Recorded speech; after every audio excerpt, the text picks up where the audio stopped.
Assalamualaikum warahmatullahi wabarakatuh. Halo guys, perkenalkan nama gue Muhammad Reza Wicaksono, biasa dipanggil Reza. Sekarang gue sedang berkuliah di salah satu universitas swasta di Indonesia, yaitu biasa gue sebut UI, UMK Indonesia. Nah, di sini gue pengen sharing-sharing terkait akuntansi.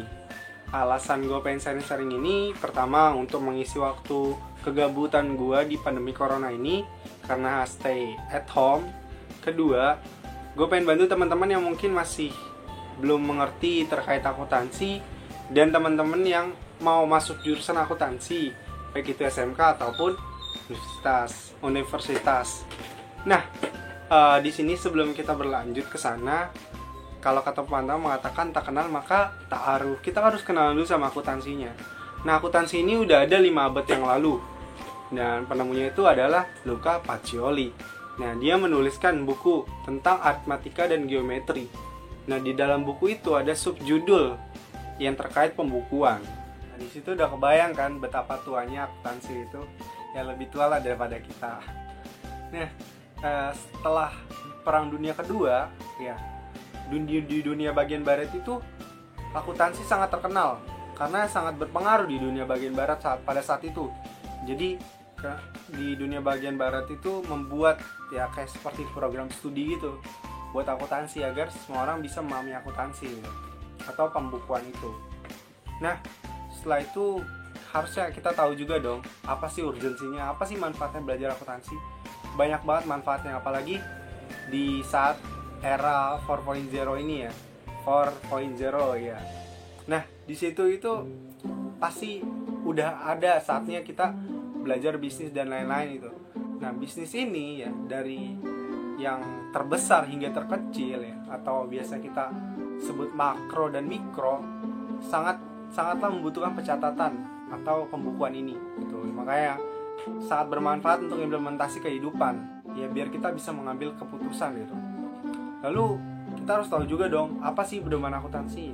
Pedoman akuntansi kita itu PSAK, IFRS. Biasanya ya PSAK, IFRS, SAP, ETAP, SAK. Nah, di situ udah ada pedoman kita tuh bagaimana kita menulis akuntansi secara benar dan secara menurut pemerintah seperti apa gitu. Lalu setelah itu kita harus tahu dong ada 3 metode pencatatan akuntansi yang biasa kita sebut 3 perusahaan ya, 3 jenis perusahaan akuntansi yang metode pencatatannya berbeda. Kayak pertama perusahaan jasa, kedua perusahaan dagang, ketiga perusahaan manufaktur atau biasanya industri gitu. Nah, itu 3 pencatatan berbeda. Nah, tentu lain-lain gitu. Nah, setelah itu apa sih akuntansi itu ya?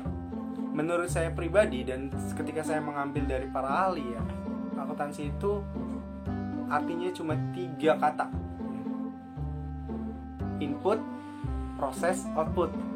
Kalau saya simpelnya kayak gitu, input, proses, output. Nah, input ini kita bisa masukkan dengan mengidentifikasikan, ya mengelompokkan. Nah, kalau misalnya di proses ini mengklasifikasikan dan lain-lain, terus output ini menghasilkan sebuah informasi. Informasi untuk siapa sih?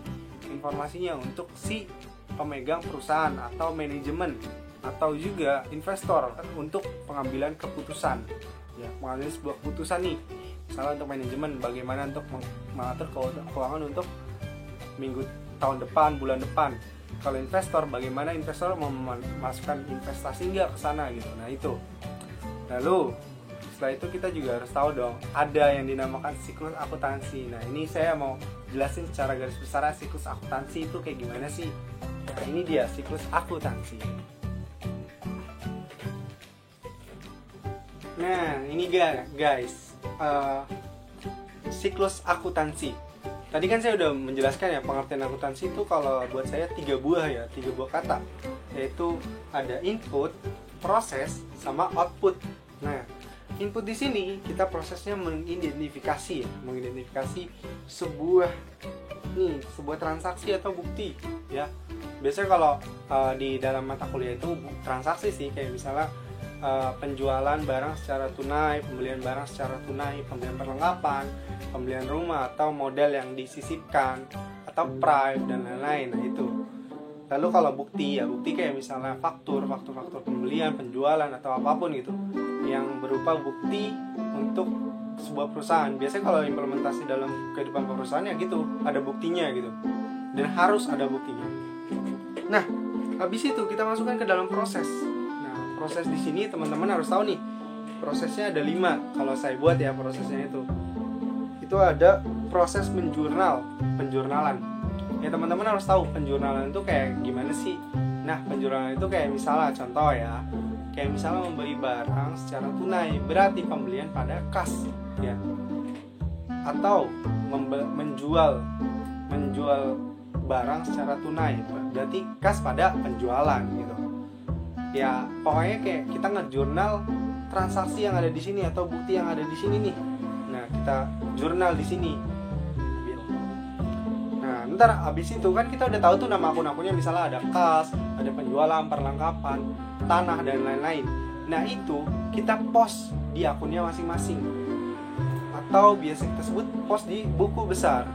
Misalnya kayak kas nih, kas aja, jadi di buku besar tuh ada kas aja. Jadi misalnya kasnya ada yang bertambah berarti di tanggal 1, bertambah berarti di debit, ditulis kasnya, berkurang berarti di kredit, dan lain terus aja. Nah, habis itu kita akan menghasilkan akun-akunnya tuh cuma 1 dan angkanya tuh akumulatif gitu. Kayak misalnya akun-akun kas doang, terus pendapatan doang, terus penjualan dan lain-lain, pokoknya sampai bawah tuh. Nah, habis itu kita masukkan ke trial balance atau biasa kita sebut neraca sebelum disesuaikan. Nah, neraca sebelum disesuaikan ini yaitu akun-akun yang sudah dipost di buku besar, jadi kayak biar lebih mudah gitu. Lalu setelah itu kita ada yang namanya AJP. Tadi kan kenapa sih neraca sebelum disesuaikan? Karena kita ada AJP, ada jurnal penyesuaian. Tergantung sih kebutuhan perusahaan atau kebutuhan soal gitu. Kalau misalnya nggak ada AJP ya langsung aja ke neraca saldo setelah disesuaikan atau NSD gitu. Nah, AJP ini biasanya itu akun-akun yang belum sempat tercatat, berarti dicatatnya di akhir periode.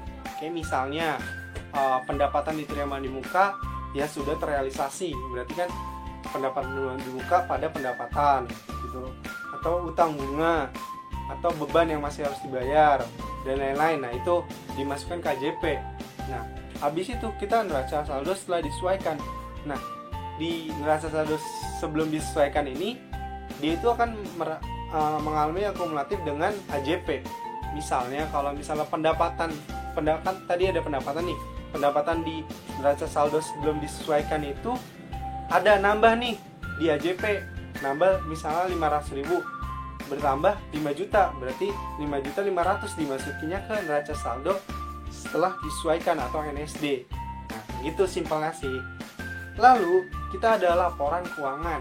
Ya, laporan keuangan yang teman-teman tahu kan ada 5 ya. 5 itu untuk perusahaan atau apapun itu ya. Tapi ya kalau misalnya lebih ya nggak masalah, itu sesuai kebutuhan perusahaan. Nah, 5 ini apa aja sih 5 ini? Pertama, arus kas. Kedua, laporan laba rugi. Ketiga, laporan perubahan modal. Keempat, ada laporan posisi keuangan. Kelima, CALK atau catatan atas laporan keuangan. Nah, 5 laporan ini untuk ya perusahaan yang membutuhkan aja, maksudnya perusahaan yang nggak terlalu membutuhkan yang banyak gitu. Kalau misalnya biasanya kan ada yang lebih dari 5, nah itu kan biasanya si pemerintahan tuh, akuntansi pemerintahan tuh ada lebih dari 5, kalau nggak salah 7 ya, kalau nggak 8. Itu karena kan ada laporan realisasi anggaran dan lain-lain. Nah gitu, tergantung kebutuhan perusahaan sih, kalau minimal sih 5 gitu. Lalu teman-teman, di sini saya akan menjelaskan bagaimana sih laporan laba rugi itu, laporan perubahan modal, lalu langsung laporan keuangan, CALK, dan laporan arus kas. Nah, ini saya akan menjelaskan itu. Lalu kita akan ke jurnal penutup. Apa sih jurnal penutup itu? Ya, jurnal penutup itu apa ya? Jurnal penutup itu akun-akun yang harus ditutup di akhir periode itu dimasukkan ke jurnal penutup ya, dengan kayak dibalik dengan lawan income summary.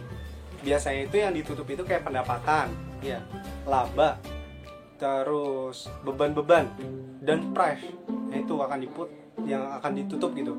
Karena akun-akun tersebut tidak berakumulatif untuk ke periode kedepannya, atau di awal periode kan nanti akan muncul tuh. Nanti kan setelah jurnal penutup ada jurnal setelah penutup atau biasa kita sebut neraca saldo awal. Nah, di situ nanti kita udah nggak ada lagi tuh akun-akun itu. Tapi nanti setelah perusahaan berjalan lagi, nah itu akan muncul lagi akun-akunnya. Lalu ditutup kembali di akhir periode. Nah, itu aja sih mungkin dari saya ya. Mungkin kalau teman-teman punya saran atau kritik bisa di komentar di bawah ini. Dan teman-teman yang mungkin merasa ini ada yang kurang nih, bisa komentar juga nih, bantu-bantu saya juga, karena kan saya menjelaskan mungkin kurang detail atau kurang banyak gitu. Tapi teman-teman, saya akan menjelaskan lagi secara khusus untuk siklus akuntansi. Jadi per masing-masing ini kayak input, proses sama outputnya nanti saya akan jelaskan bagaimana sih perjalanannya dan bagaimana sih ininya gitu, secara khusus ya teman-teman. Karena saya rasa saya harus membuat metode yang easy buat teman-teman mengerti akuntansi ini. Itu sih. Tapi jangan lupa teman-teman, dengan dukungan teman-teman, subscribe dan like itu akan membantu saya akan berusaha lebih baik lagi. Terima kasih. Kurang lebih mohon maaf. Wassalamualaikum warahmatullahi wabarakatuh.